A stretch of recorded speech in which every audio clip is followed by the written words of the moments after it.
Halo teman-teman, kali ini kita akan coba membahas tentang tata nama dari suatu senyawa. Kemarin juga ada yang nanya bagaimana cara menamai suatu senyawa yang jumlahnya lebih dari 2 unsur gitu ya.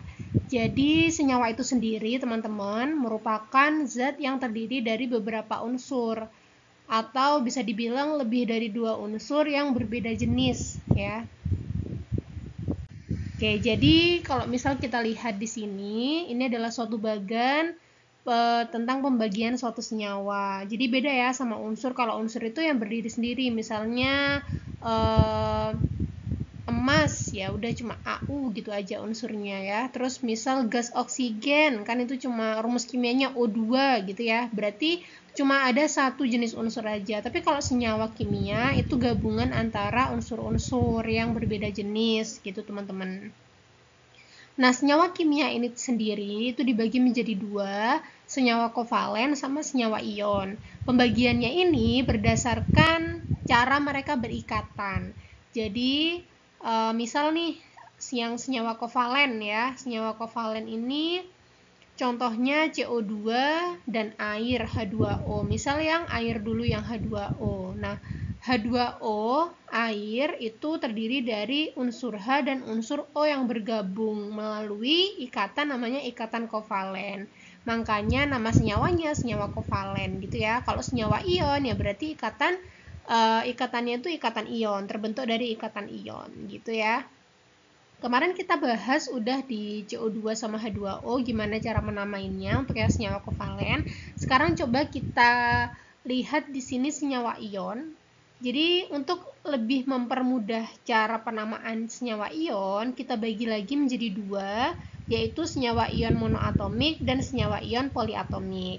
Contohnya yang monoatomik ini NaCl, KCl, MgO, dan lain-lain ya, masih banyak.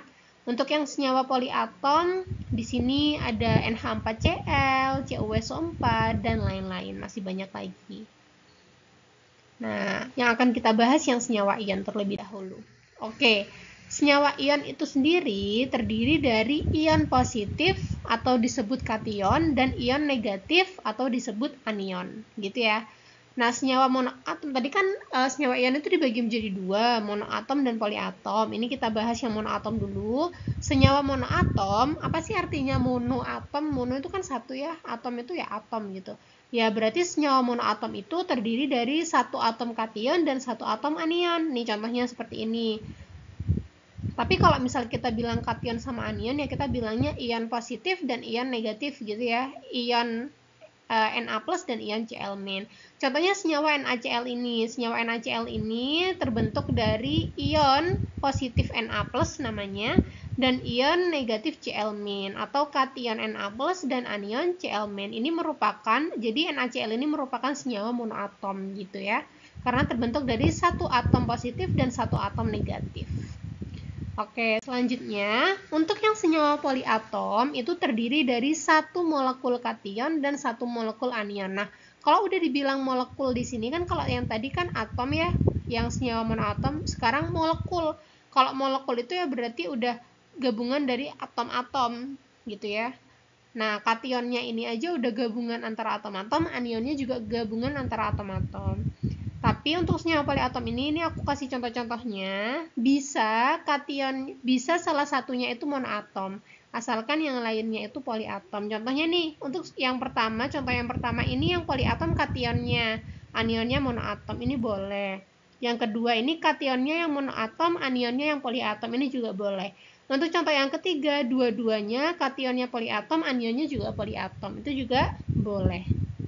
Jadi untuk contoh yang pertama ini NH4Cl itu terbentuk dari NH4+ dan Cl-. Ya, untuk MgSO4 terbentuk dari kation Mg2+ dan anion SO4 2-. Ini loh yang disebut poliatom itu teman-teman, karena di sini terbentuk dari S sama O, dua jenis unsur yang berbeda. Kalau misal digabungkan nih senyawa MgSO4 berarti ada berapa unsur? Ada 3 unsur, Mg, S sama O, gitu ya. Apalagi yang ini, yang 3 ini, karena dua-duanya poliatom, maka unsurnya akan lebih banyak. ada N, ada H ya, ada N dan ada O gitu ya, jumlahnya banyak. Ini juga N, H sama Cl kan lebih dari 2 unsur. Kalau yang tadi yang senyawa monoatom itu terdiri dari satu atom kation dan satu atom anion gitu saja. Oke, selanjutnya berikut daftar kation monoatomik dan poliatomik yang bisa kalian hafal. Jadi memang kalau misal tata nama ini sangat memperhatikan cara kita menghafal ya. Ini penting banget. Kalian juga harus kalau misal biasanya kita itu sering mengerjakan soal, biasanya itu hafal-hafal sendiri gitu. Nama-nama dari suatu ion. Nah, contohnya nih, kalau kation monoatomik itu ya terdiri dari satu atom aja ya, kayak misal H+, namanya ion hidrogen, Na+ ion natrium, K+ ion kalium, dan sebagainya.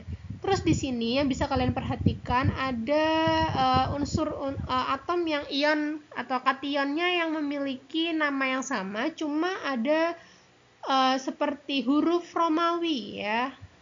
Angka Romawi yang berbeda.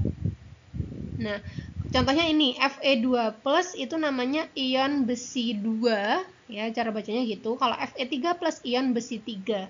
Kenapa kok seperti itu? Nah, ini untuk logam-logam transisi ya, kation-kation logam transisi. Kalau yang atas-atas ini kation-kation logam golongan utama. Kalau golongan utama nggak perlu pakai Romawi. Kalau yang transisi perlu pakai Romawi apabila memang muatannya itu lebih dari 1.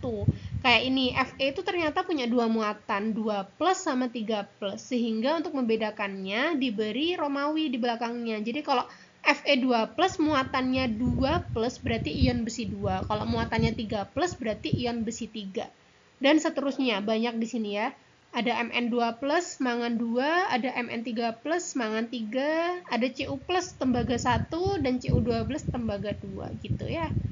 Untuk kation poliatomik juga sama. Ini kation poliatomik itu cuma 2 ya yang kita ketahui. Ada H3O+ hidronium, NH4+ amonium. Jadi ini bedanya monoatomik terdiri dari satu atom, yang ini poliatomik nih dua atom ya, amonium N sama H, hidronium H sama O. Oke. Selanjutnya untuk yang anionnya, ini yang monoatomik, ini yang poliatomik. Nah, untuk yang anion monoatomik ini biasanya memang diberi akhiran ida ya, kayak F- ya, fluorida. Nama aslinya F itu kan sebenarnya fluorin ya, karena dia bermuatan negatif, maka diberi akhiran ida. Fluorida, oksida, nitrida, hidroksida gitu ya. Kalian harus hafal ini. Terus untuk yang poliatomik, nah poliatomik ini namanya itu beda-beda teman-teman. Jadi kalian memang harus menghafal. Tapi memang ada polanya kok. Contohnya nih, SO3 2- itu sulfit.